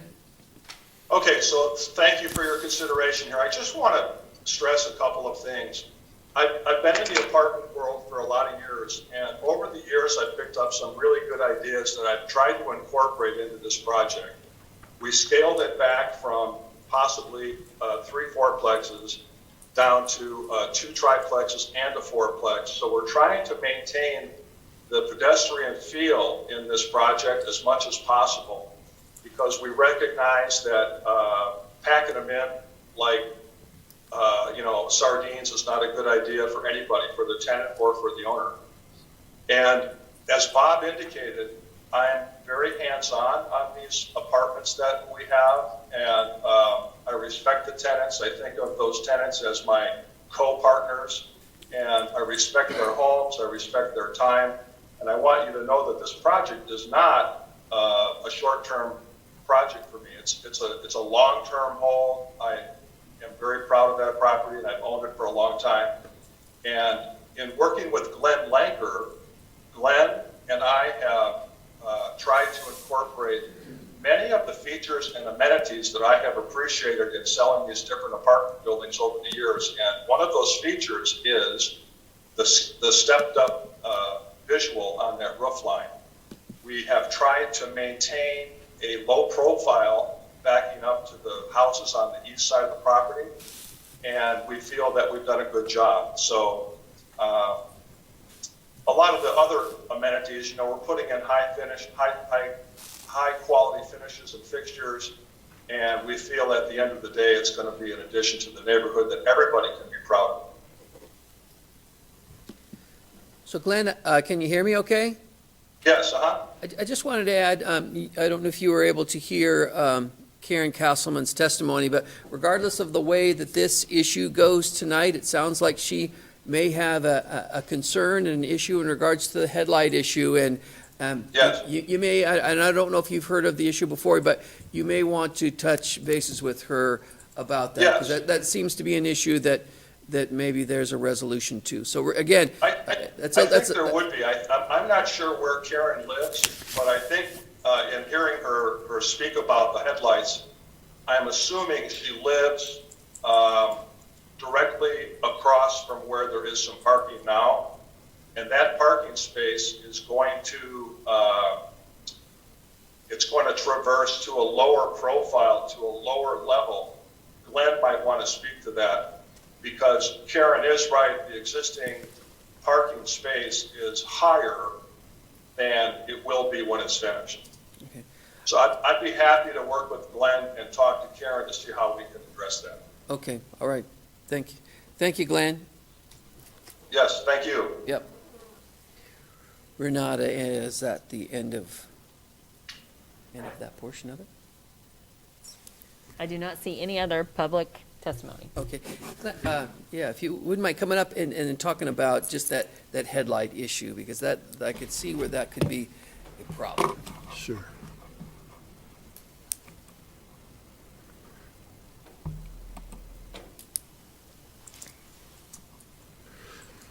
If you don't mind, Mayor, would it be possible to maybe show us, this is a site plan, where you're, so we know specifically where you live, Karen, and how, what the issue is, and maybe how we can help mitigate that for you. Here's, are you in one of these houses along in here? Whoops. Not there. This is I'm on this is 7th Street. Haycraft. This is the apartments, and then these are the single family houses to the I'm in a east. single-family house, Mm-hmm. 2707 North 7th. I'm directly across from the parking lot. Okay. So when people come in here, so So you're when they park, Yeah. their headlights are shining directly into my house. sure. Maybe for Glenn, for It's a mouse. council, can you put the mouse as to where her house would be? It sounds like that potentially, correct me if I'm wrong, that your home is in this area, then 2707 North 7th. so if people come in here and they're in here and they pull in here to park, maybe that's where the light's coming in? The problem is there are some parking places. Okay, so you'll have to just come back. Can't hear you. You have to come back to the, Well, over here. you can use the mouse. I'll use the Karen. mouse, okay. Yeah. Okay, so there are some parking places here. There are about 3 of them right here, Oh, okay. okay? And they shine directly into my house, which is right here, Sure. blinding me and my father while we're sitting there trying to have dinner, Okay. and going into my bedroom and my neighbor's bedrooms. Sure. Okay. Well, My neighbor lives a little bit to the north, mhm, a little bit over here from me, but she gets them also. mhm. Well, maybe what we, just real briefly, if and when this project is allowed to go forward, these parking spaces right here will be eliminated, and people will drive here and pull into their garages, and there'll be actually a trash dumpster here and a fence. So with those going away and people turning in here, there won't be cars sitting there for a minute or two while their lights shut off. I've had So, to call the police before. They were out there for 20 minutes with their lights shining into my house. yeah, well, those parking spaces are going away with what we're proposing, and I'm sure Glenn, That wasn't even somebody who was parking. That was somebody who was visiting.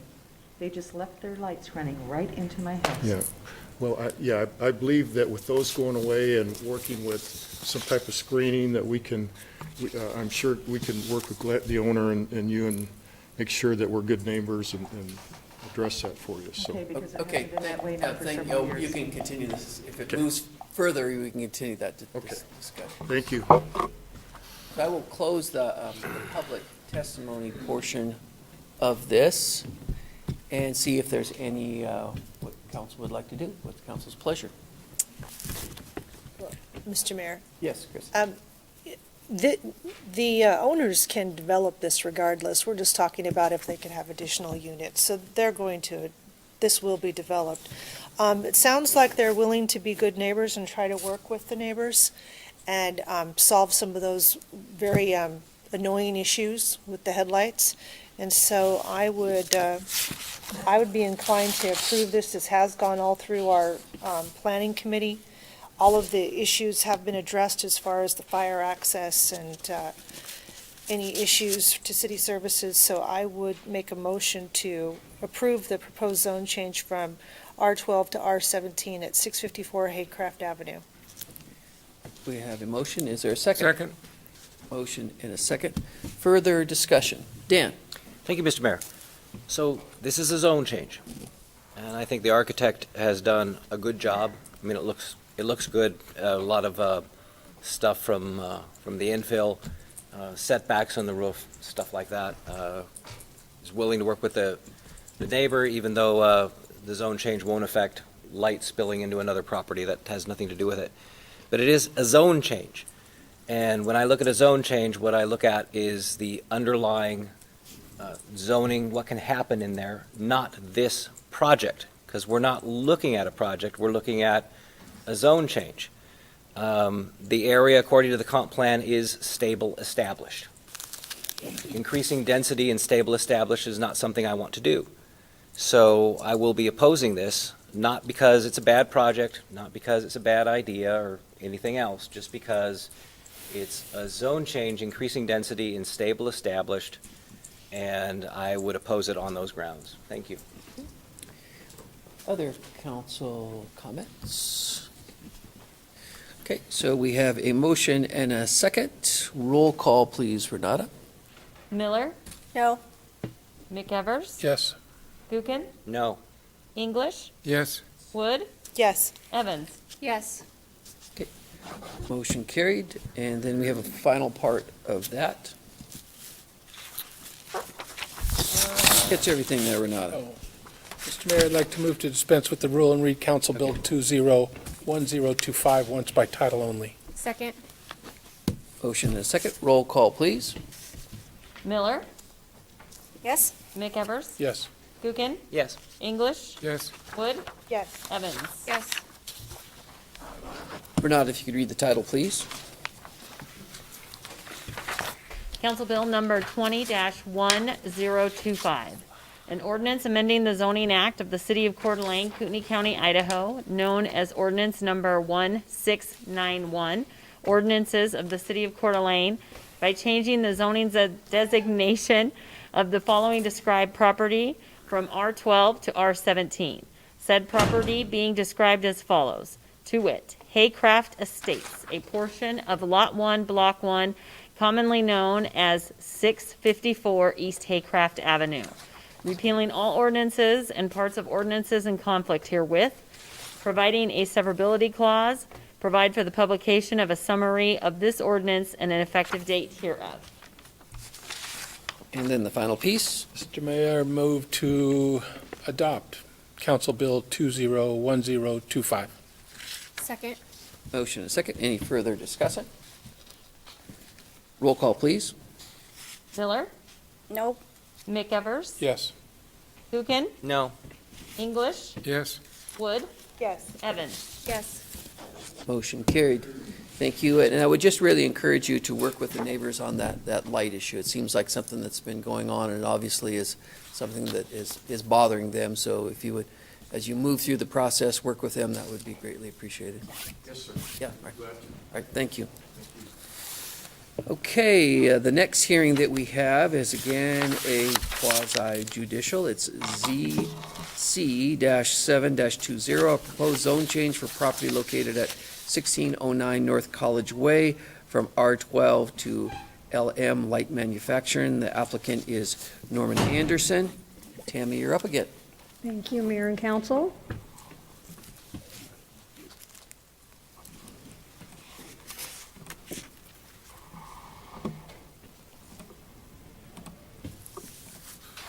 All right, so my last item this evening, this is a request for a zone change from R12 to light manufacturing at 1609 College Way.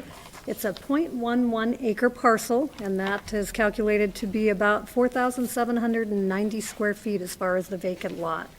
The owner is Norman Anderson with Tapley Cabinet Works, and the engineer for this project is Drew Dittman.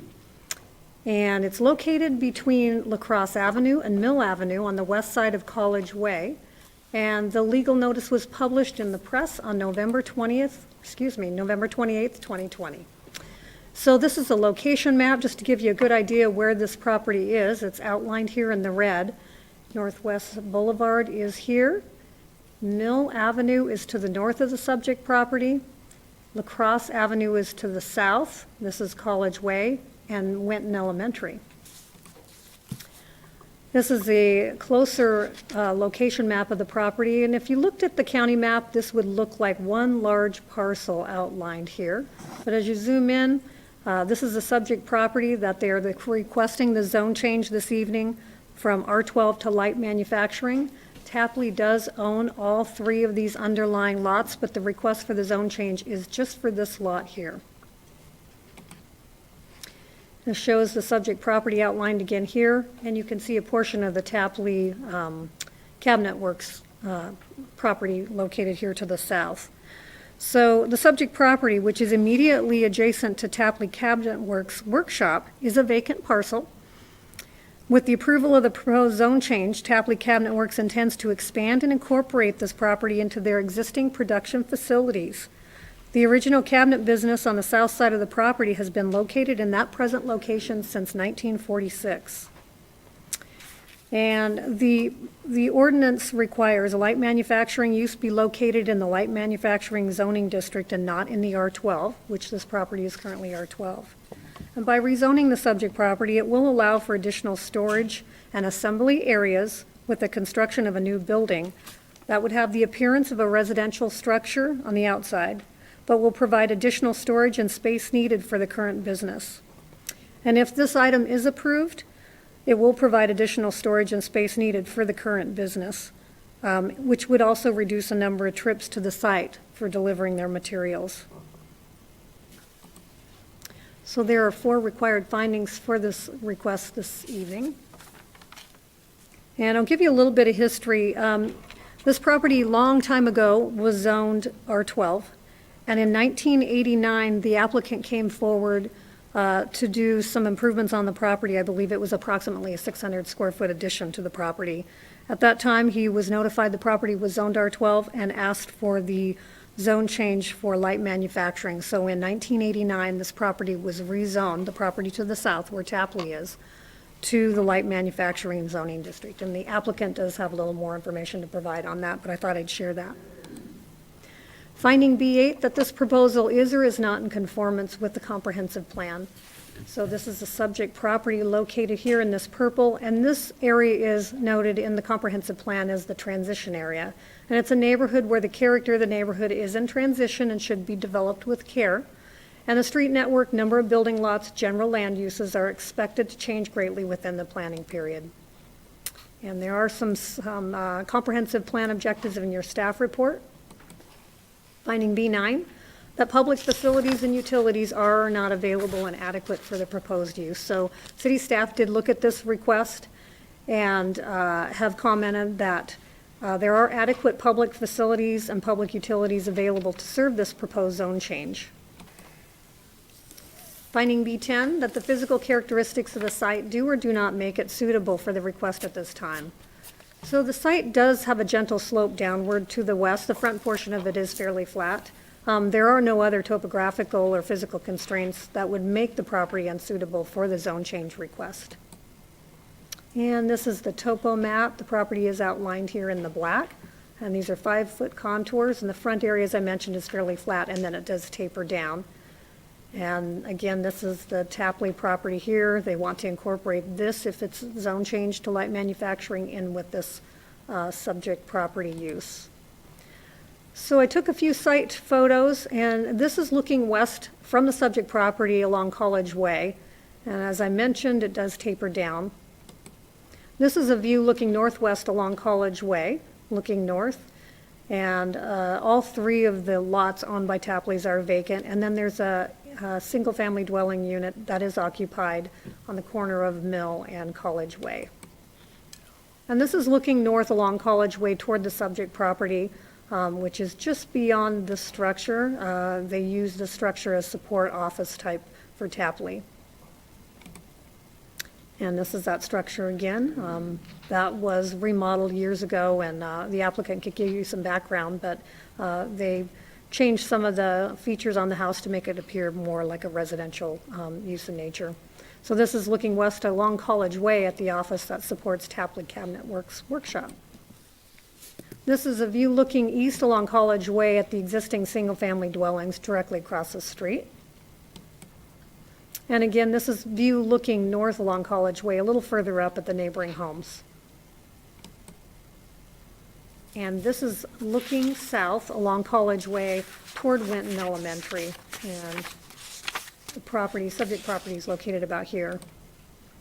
And I just inserted a street view today so you could kind of get a better perspective as far as what they're trying to achieve. And I believe the applicant will have a little more information. So this is La Crosse and College Way. And this is the Tapley workshop, and it kind of goes south, west down here along La Crosse. And the subject property is approximately here. Finding B11, that the proposal would or would not adversely affect the surrounding neighborhood with regard to traffic, neighborhood character, and or existing neighboring land uses. So the zone change would not change in regard to the traffic, but the applicant is showing an approximately 1,600 square foot storage building And the trip generation manual estimates that fewer than one peak hour trip per day, either AM or PM, could be expected as a result of this zone change. Streets and Engineering Department did not have any objection to the zone change as it was proposed. And this is our zoning map. The R12 in the green indicates single families throughout this area, and as you can see, this gray area is the light manufacturing zoning district. And then further south is R12 with C17 to the west and closer to Northwest Boulevard.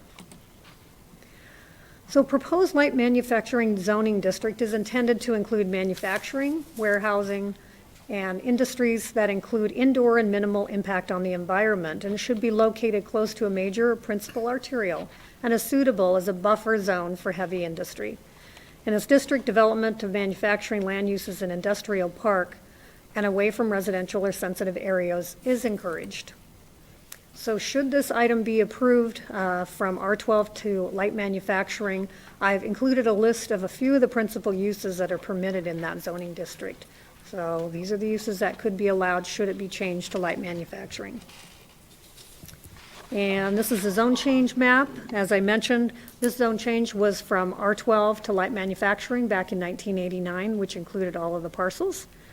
And the other one is R12 to C17L in 2004 on this piece of property to the west. As far as land use, the yellow indicates single-family dwellings throughout this area with the light manufacturing use here, and then, as I mentioned, Winton Elementary. So the decision point and action alternative, the City Council will need to consider this request and make appropriate findings to approve, deny, or deny without prejudice. Council questions? Dan? Thank you, Mr. Mayor. Tammy, if you could go back to the comprehensive plan slide. It was one of the first slides you had. Well, that'll work. That one or this one?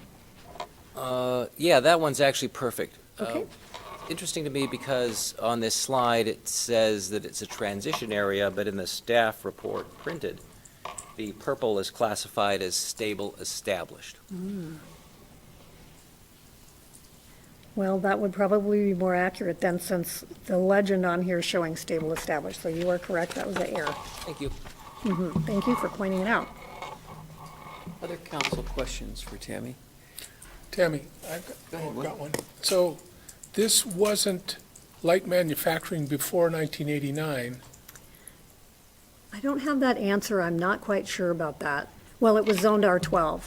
I did talk to Dave Yaden today because I thought I'd do a little bit of digging and see if he had any idea prior to 46, or, in 46, what was the zoning. And I think the applicant can give you a little more information. I believe it was located it was Gibbs, Idaho. Okay. So beyond that time, it wasn't in the city limits. But it sounds like that use has been there a very long time. So the use has been there, but the zoning, you're saying the zoning hasn't become light manufacturing. It happened in 89, 1989, yes. when it was all formalized through our system. That's correct, because they were using it as a light manufacturing use. They asked to do a bit of an addition, and at that time, they were notified they needed to do a zone change to bring this use into conformance. Got it. Thank you. Questions? Tammy, could you go back to the picture that shows the existing building and then the lot? Yeah, they back up just one. Oh. Keep going? That one would be Okay. good. So I would imagine that the proposed building is going to be built to the back of the lot, so the westerly portion of the lot, is that the plan? The applicant's got some good graphics to give you an idea of how they are proposing to build this and utilize this area to access the lower portion of it for their storage, as they've mentioned. Okay. All right, Tammy. Thank you. Thank you. I do need to ask council, I neglected to do that, any conflict of interest in this issue amongst council? No conflicts, okay. All right, we'll open up the public testimony portion of this, and we will have the applicant, Mr. Dittman, is here, and Drew will have Renata swear you in, and we'll get going. All right, Drew? Do you swear that the testimony you are about to give will be the truth, the whole truth, and nothing but the truth, so help you God? I do. Thank you. Thank you, Mayor, council members. For the record, my name is Drew Dittman with Lake City Engineering, 126 East Poplar Avenue, great city of Coeur d'Alene, Idaho. Here tonight representing, well, first of all, happy holidays, Merry Christmas. Looking forward to a wonderful new year. Here tonight representing the Anderson family and Tapley Cabinets, as Tammy had said, in their request for a zone change from R12 to light manufacturing. And you would think that R12 to light manufacturing seems a little weird. I'm going to give a little context and some history, I think, that might enlighten and explain why we're doing or trying to do what we're trying to do. Here's the subject property there highlighted in red. So this is the existing Tapley Cabinets facility as it stands today. They are currently zoned light manufacturing. The Anderson family does own all of this property here, as Tammy had indicated, and they're looking to change just this southern portion of it to the light manufacturing to add on to their facility. So here, zoomed in a little bit again. This is their current production facility. This is their main building here. They have offices here, and you can see all the employee parking and stuff is in the back. This is the piece they're looking to rezone, and I think it's important to understand a little bit of the history of Tapley Cabinets and why we're here tonight asking for it. Sometime in the late 1930s, a gentleman by the name of Bill Boys opened up a cabinet shop, and either at this location or very near this location, based on what I've been told by the Anderson family. 1946, Art Tapley purchased that cabinet shop at this location from Bill Boys. Tapley Cabinets, obviously the namesake. That same year, Mel Anderson went to work for Art Tapley through the GI Bill as an apprentice cabinet maker, carpenter. Worked for Art Tapley for about 11 years, and in 1957, Mel Anderson actually purchased the company from Art Tapley and kept the name Tapley Cabinets, and obviously that's what it is today. At that point, the property is not in the city of Coeur d'Alene. It was actually had a Gibbs, Idaho address, if anybody remembers Gibbs, Idaho. I know Councilmember Woody remembers Gibbs, Idaho. I read a lot. I wasn't here. English.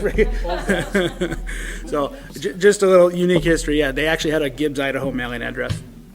Mel purchased the property in 1957. About 30 years later, 1985, he turned the property over to his son, Norm Anderson. Mel retired. Another 30 years goes by, 2017. Norm Anderson turns the company over to his son, Matt Anderson, who's currently running the company. So true third generation local Coeur d'Alene, North Idaho, Gibbs company. Been around a long time. As Tammy had said, the company started there in 1946. Sometime around 1970, and we couldn't figure out the exact date, it was part of a large bulk annexation, if you will, of that part of town into the city of Coeur d'Alene. It was blanket zoned R12. That's why they had that zoning designation. They came in 1989 to do some remodels. That's when everybody figured out, wait a minute, you're zoned R12. You've got a light manufacturing use, even though they'd been there prior to being incorporated into the city. So that's why that initial zone change happened. So what are we trying to do now? Here again is just the zoning map. So all the green is R12. Again, we're light manufacturing here. It's about 1/10 of an acre. So what they want to do is right now, they're not looking to necessarily grow or expand their business. They don't want to go hire a bunch more people to build more cabinets. The issue they have is they take deliveries of raw material almost daily at this site. They have no on-site storage. They have 3, I think he told me, off-site storage units where they keep raw materials and where they keep finished cabinet products. And so they're constantly shuffling back and forth between the off-site storage and this location because they don't have enough storage on site to do it.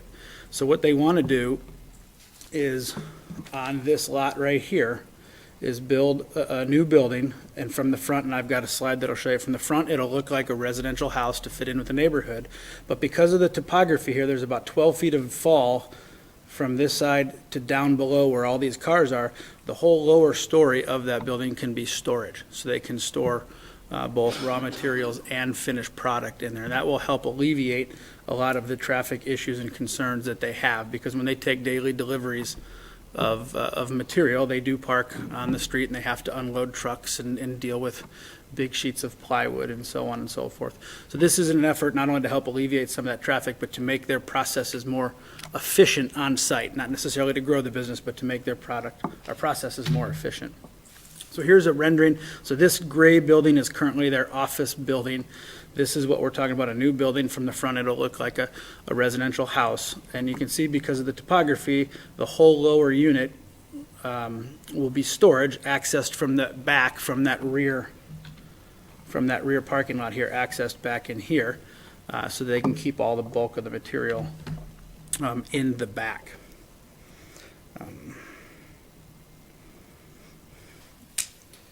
Again, you know, they are good stewards, they're good neighbors, they've been there before. Almost all of those residential houses, they were there before them. I've asked the Anderson family if they've had many complaints over the years, and they've told me that they haven't with the neighbors. They operate during normal business hours, and yes, they are a construction type company, so there are some loud noises, saws and hammers and air compressors and stuff, but they tend to operate during normal operating hours. Councilmember Gookin brought up a good point on the last one. Yes, this is a stable, established area. I look at it, and they look at it and go, well, they were there first. They were stable and established before all the houses came in around them. Does that make it right? Maybe, maybe not. But they are trying to be good neighbors. They're trying to be more efficient. They're trying to reduce traffic, trying to help their workflow better. You know, and with that in mind, I did talk to the Anderson family today. They would be willing to condition the zone change upon this use, because I know that once it's zone changed, and I think that's your concern, is that there's a carte blanche, there's a whole ton of things that could happen on that site. So they would be willing to put a condition on the zone change that it's dependent upon this use that we've presented tonight. I will be happy to take any questions. Council questions, Woody? So Drew, I love the history and the stories, and I think Matt sent us an email or sent some pretty good, brought back all those memories from the past. Let me ask you, along with what Mr. Gookin sees, go back to that map picture, if you would. This one? The bigger one?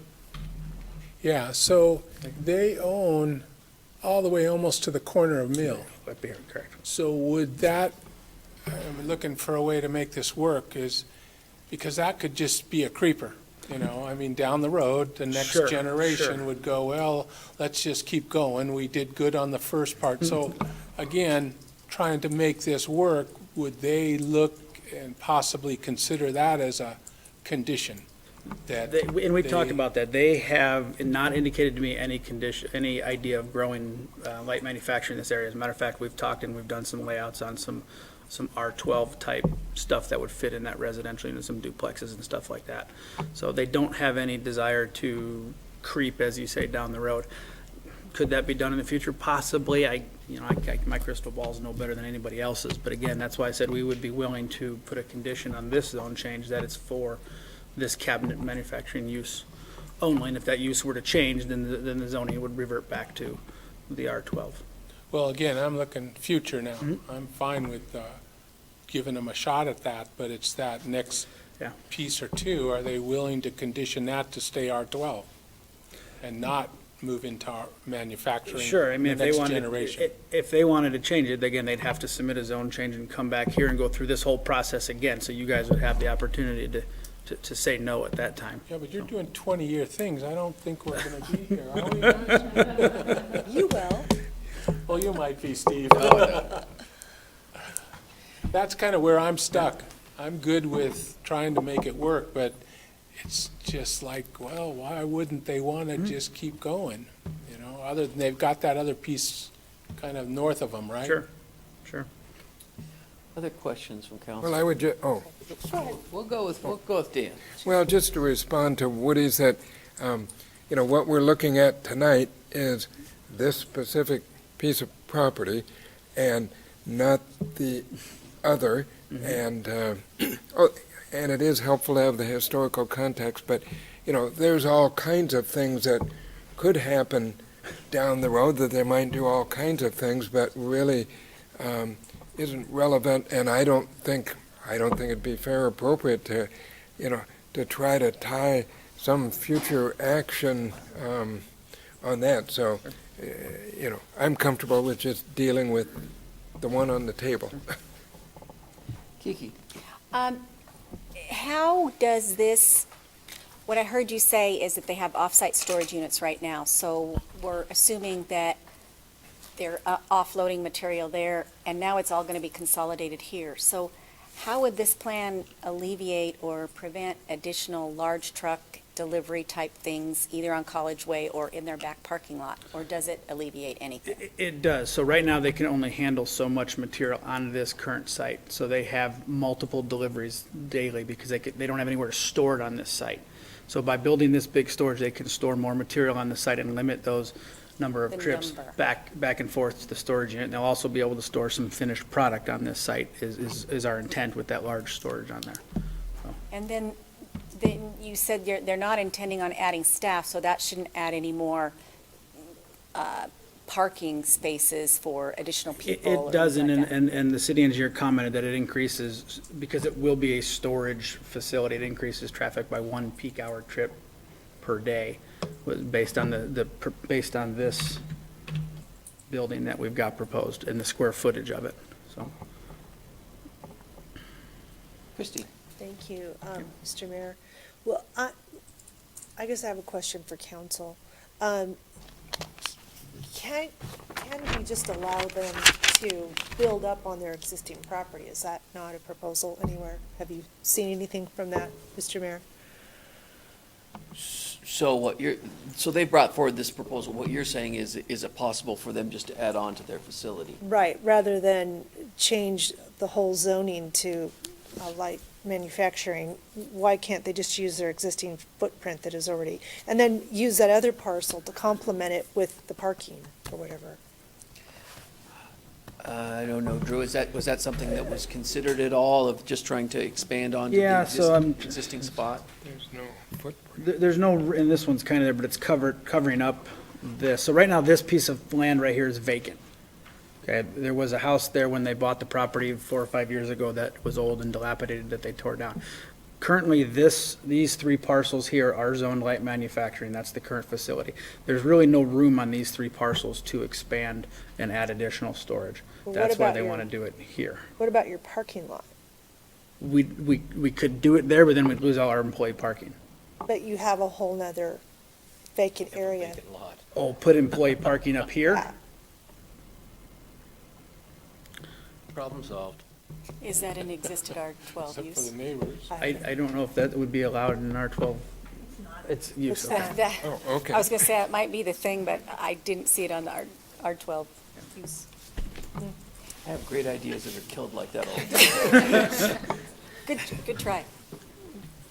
Well, it's just, it's really difficult, as you started off your presentation, to go from R12 to light manufacturing. But of course, supporting small businesses is incredibly important to us too, and obviously they've been, in third generation, obviously been part of Coeur d'Alene for a long history. So it's a tough balancing act. I don't know if you've seen some of the comments from the neighbors, maybe you have.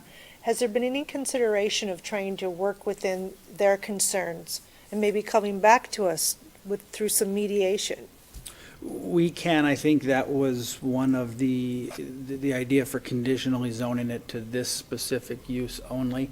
We're not changing the characteristics then if we do that, because like I said, we have the residential look in the front.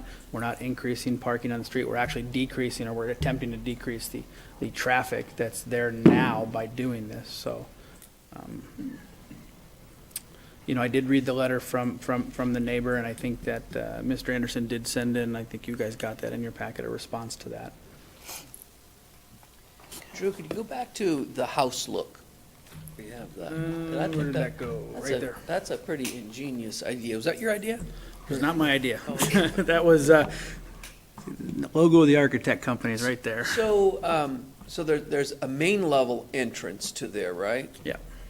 So you could enter that garage, so it's gonna be 2-level, right? It'll be 2 levels, so it'll have a small, basically 1-car garage here, a little bit of what would end up being office space here, and then the whole second floor, lower floor would be the storage. And I think the one of the neighbors' comments was concerning possible noise, the saws or something like that, but there's not going to be any sawing or any manufacturing in there. It's a storage facility with an office space. Correct. So what we're proposing wouldn't change the fact that, yes, there is some noise that's there today. They do operate a cabinet shop. We're not going to move production in, or we're not intending to move production into this facility. It's strictly for storage only. So when you talk about a conditional use, then this building is being designed as a storage facility.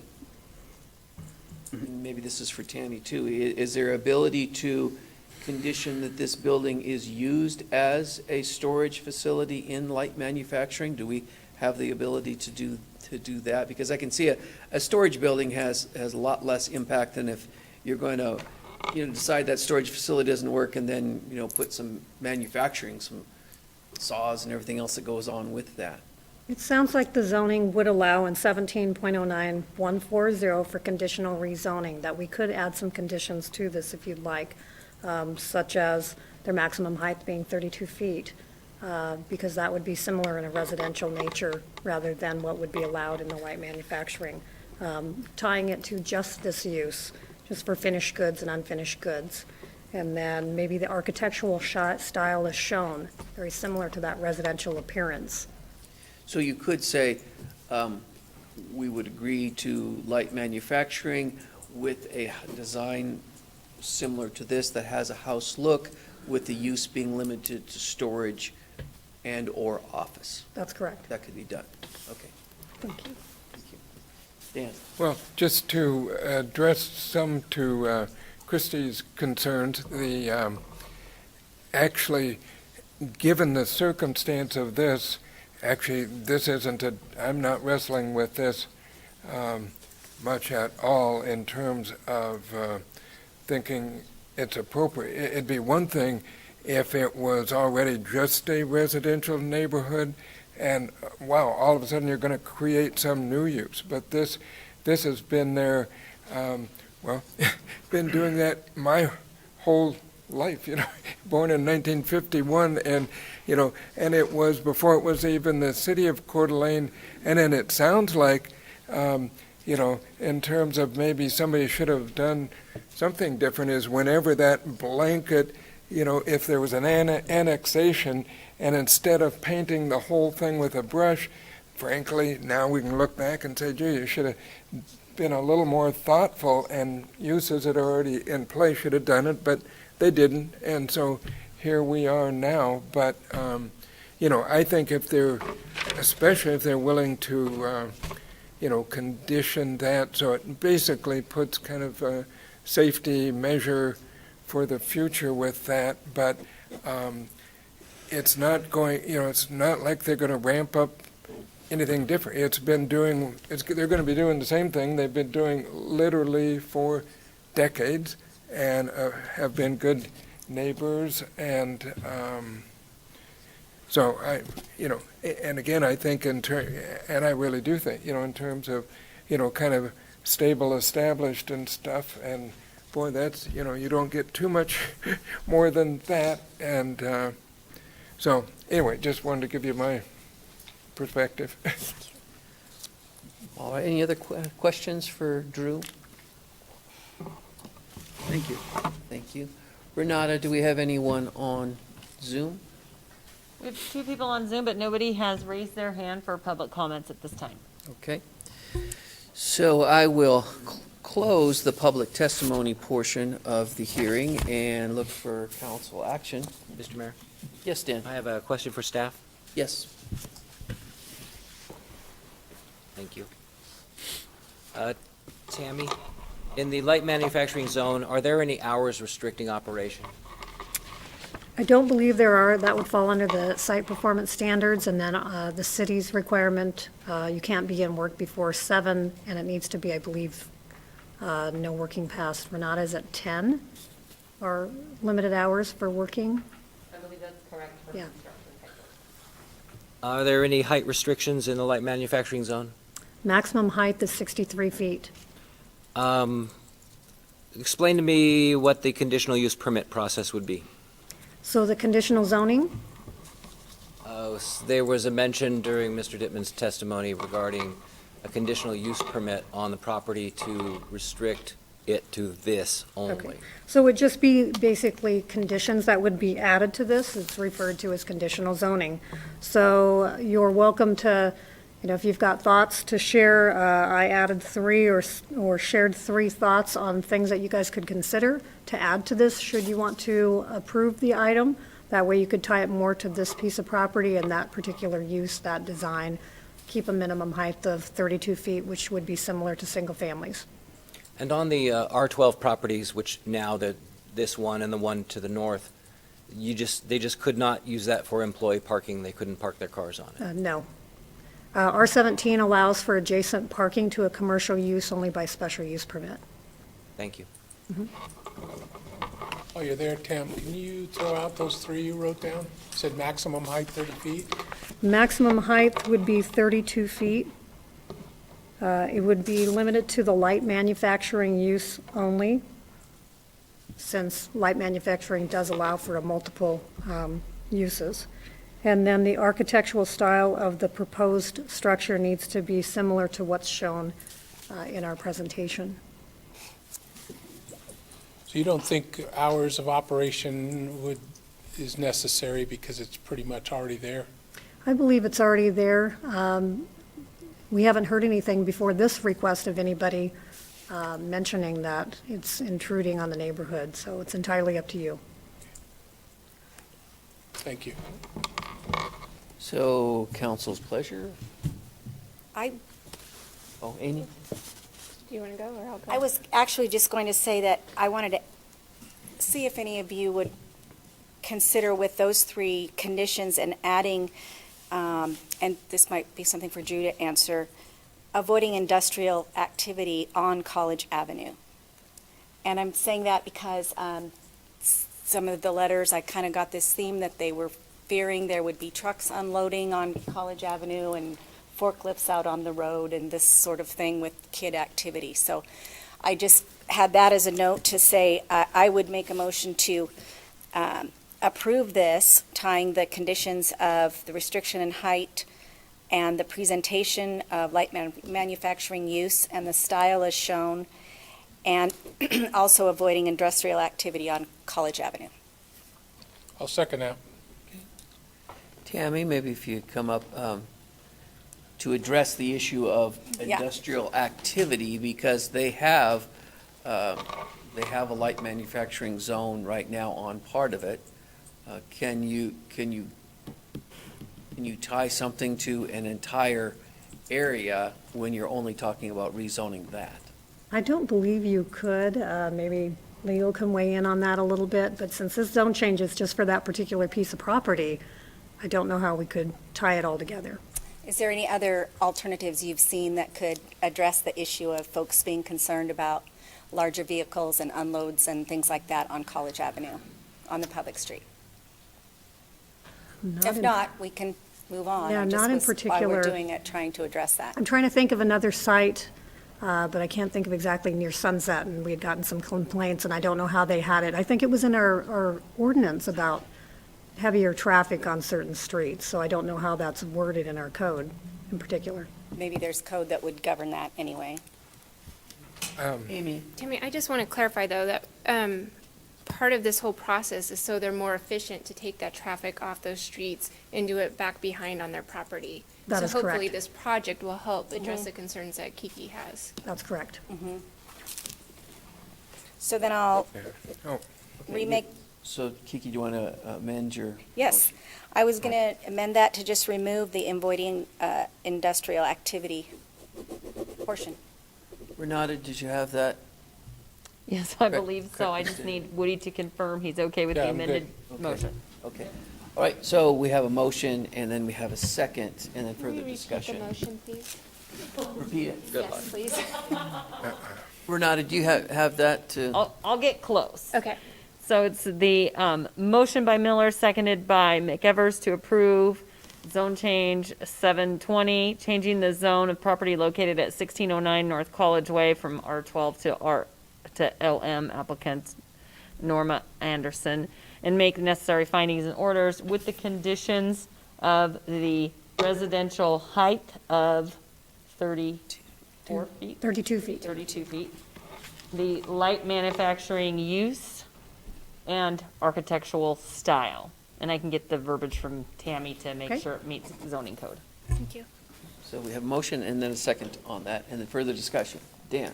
Well, I think it's been addressed now, from everything they've said and what you can see, the trucks aren't going to be going on College Drive. I mean, they're going to be, because that's the wrong floor. They're going to be going to the back, but I don't think you could, also, that's not to say that some, truck is not going to drive up that street sometime, but I mean, it's a public street. We can't, I don't think we can control that, but anyway, I think I'm good with the way it is, so. Dan? Thank you, Mr. Mayor. So once again, this is about a zone change. This has nothing to do with Tapley, even though they're sitting on the property right now. I hear fantastic things about them. Excellent. I've seen their work. It's very good. But it's not about them. It's about a zone change. And one of my things I swore to do on city council was protect established neighborhoods. Changing an R12 into light manufacturing does not protect an established neighborhood. So I will oppose this.